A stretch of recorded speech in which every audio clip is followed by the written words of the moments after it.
Bien avant le hockey et pendant longtemps, le sport par excellence au Canada était la crosse.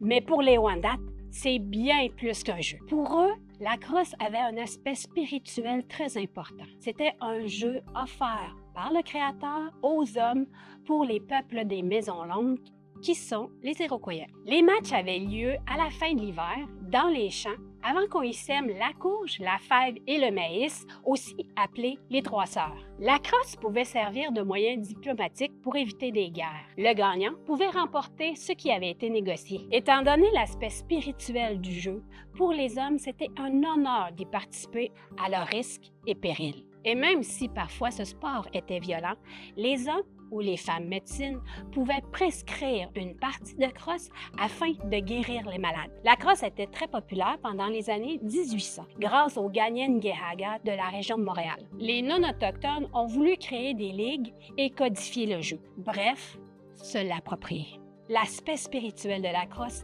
les dérangeait aussi. Les nouveaux règlements officiels ont donc imposé la ségrégation.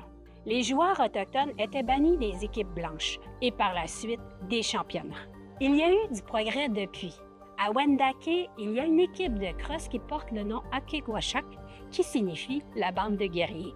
Dans les championnats mondiaux, il y a une équipe Haudenosaunee qui compétitionne contre les autres pays. Aujourd'hui, tout le monde reconnaît que la crosse est un sport autochtone.